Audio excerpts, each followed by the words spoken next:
Hey YouTube, Untamed here. So you guys know I am a huge Toyota Land Cruiser enthusiast. I'm kind of a Land Cruiser nut. I've owned, what, six by now? Seven? Six. You know, multiple heritage editions. I even had an 80 series Land Cruiser recently. I love Land Cruisers. I love what they stand for. I love the simplicity of them. Yeah, and I love, of course, the bulletproof reliability and the fact that, you know, they have such a heritage too. I've always loved that, the long-lasting heritage of the Land Cruiser, both within the United States before they got rid of it in the end of 2021. They're bringing it back though. I have always just loved the idea of it.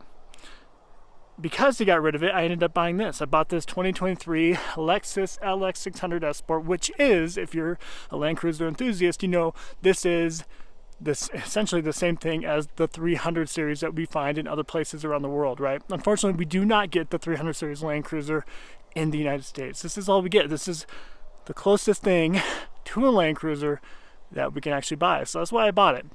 And this particular trim is the F Sport, and it's my favorite for a number of reasons. I'll kind of talk about that a little bit here. But what do I prefer?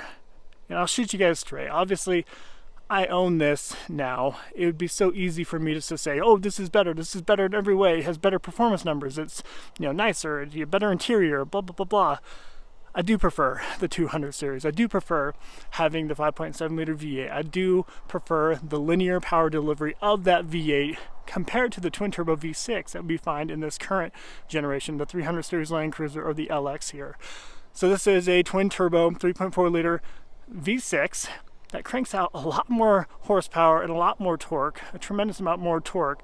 409 horsepower, I think, and 479 foot-pounds of torque. And that is staggering numbers, even compared to, I believe it was 381 horsepower, 401 foot-pounds of torque in that 5.7 liter V8. So much more horsepower, so much more torque in this LX, this new 300 series platform. But the fact that it does have a smaller displacement motor, and the fact that it has turbos really changes the power delivery in general. So you're gonna get my shadow in many of the shots here. You get a lot of turbo lag in the LX here, again, as you'd imagine, as you'd expect. But if you're like me and you're used to driving V8s all the time, that does kind of bother you a little bit. But that's not the reason why I like the 200 better. The 200 in general, the fact that it does have a Toyota badge on it, I prefer that. Yeah, I take more pride in saying I drive a Toyota rather than saying I drive a Lexus. Of course, they're the same thing, same company at the end of the day, same underpinnings, everything, but you just feel a different way. You feel a certain way when you say I drive a Lexus, right? And I don't know. I don't like coming across as extra bougie, and you can't help but feel that way when you're talking about a Lexus. They both do share, thankfully, very similar feel. They both feel like you're driving a bankful, and I think a lot of people who appreciate the Land Cruisers of the past will appreciate the Lexus for that same exact reason. It really does feel so planted while you're driving it. Any weather condition, it's going to feel so planted and continue to hug the road, and you can drive it with maximum confidence. So definitely a confidence-inspiring vehicle. That has continued in the LX here in the 300 series version of it. This is based on a newer generation of the chassis, so a different platform here, the TNGAF frame. So this is a stronger frame and a universal frame that Toyota is using across the board for various other platforms, to include the Toyota Tundra, to include the Sequoia, and so on. There's a few others. So I like that. I like the fact that it does have more rigidity to it, a little bit more strength compared to the 200 series frame that it had. This is a little bit lighter, just barely, not by much. It added rigidity and actually lessened the weight just by a little bit, but not by much. But even when you open up the doors, you still feel that same Land Cruiser-esque feeling. They're heavy doors and they're sturdy. And I can't explain it well until you've actually felt, opened up a 200 series door, and actually felt the heft of it and got into it and felt the plush leather interior. This is the same as what you'd find in that 200, and it just feels great. It feels premium, and it feels the price point for sure. The Land Cruiser doesn't have all this. Doesn't have all, sorry, the light's kind of bad. Doesn't have all these bells and whistles, dual screens, and honestly, guys, I could do without it, right? I mean, I won't just hype this up because I own it, but I can do without all the additional tech. I can do without the 2 screens, a million buttons here, you know, all the adjustability, all the creature comforts here. I could do without it. But a part of me does feel better about spending the price tag for this and actually getting all those additional creature comforts, a head-up display, all the safety creatures, adaptive cruise control, you know, stuff that we didn't get in the Land Cruiser, because the Land Cruiser 200 series, I mean, they cost a ton nowadays. You know, even used, they cost more than what they were brand new. Brand new, they're actually having a hard time moving them. They're having a hard time selling them just because, you know, the price points were pretty high. $89,000 for the Heritage Edition back in 2020. And that is a lot of money, especially given the competition. A lot of Americans like the bells, whistles, and frills, like Range Rovers and Escalades, so they tend to lean that direction, or a Porsche Cayenne even, for very similar-ish price points. Granted, those are a little bit more, I understand. But, so overall, I do prefer the 200 series, and part of me hates admitting to that, as I own the LX here, but I'm shooting you guys straight. I think that the simplicity of it, not to mention the 200 series did have that split hatch, right? The classic split hatch out back that really had, in my opinion, become a staple for the Land Cruiser. We no longer get that. We get the giant standard hatch out back, which, I don't know. Maybe I'm making a lot out of nothing here, but I do prefer having that as an option. I have fond memories of taking my 200 series downtown and going to like the classic night car show nights and stuff, and just popping down the tailgate, watching fireworks here in town. We've done that in it. I have fond memories of actually just kind of camping out and sitting back out on our tailgate of the 200 series. Well, we don't get that option here, unfortunately. We get a very standard hard plastic little step area right into your tiny 8-inch cargo space of your LX600 here. All right, let's pop that down, show you just a reminder of what this looks like.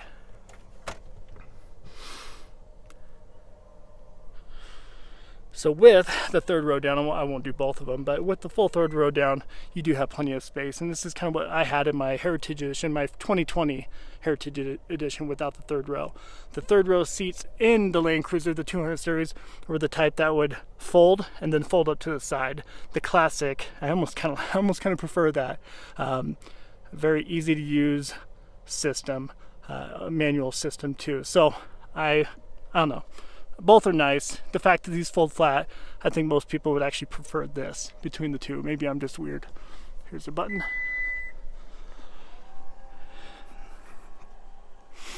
But overall, I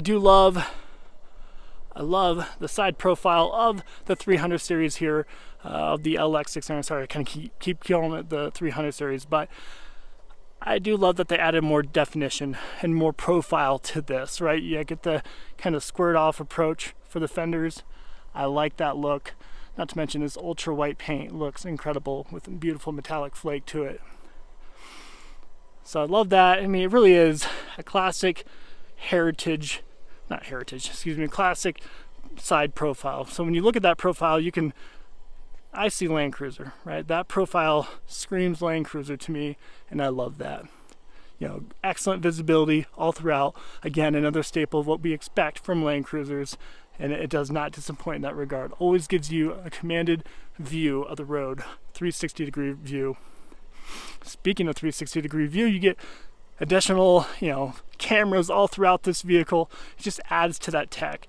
To me, maybe needless tech, but creature comforts nonetheless, and really to kind of improve your capability off-road and on-road too, right? With the different driving modes, multi-terrain select, crawl control, blah, blah, blah. The list goes on, really. It is an extremely capable vehicle. However, between this and that 200 series, if you were to drive that 200 series off the lot and then drive a 300 series or drive this LX off the lot, you'd have a lot more confidence driving the 200 series off-road, right? It's just, it inspires that confidence off-road right from the get-go, given what it is. The LX here is just a luxury SUV at the end of the day. It kind of feels like, even though it does share the same off-road capabilities, you just don't feel like you can take. I mean, look at the wheels, right? So there's giant 22-inch wheels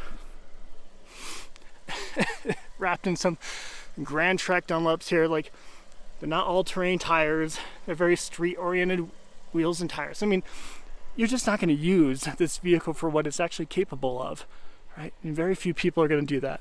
You guys know I threw KO2s on it at one point. Still had those in the garage. You know, I can always slot them on if I ever want to go off-roading and have that peace of mind, as I know it will perform exceptionally well with those tires in particular. A little bit more sidewall on them as well, given the fact that they're 20 inches compared to the 22s here. So, I don't know. I mean, Land Cruiser just fits the bill of what it truly is. It's not trying to be anything it's not. And again, it inspires a little bit more confidence actually using it for what it's supposed to be used for. Hopefully that makes sense.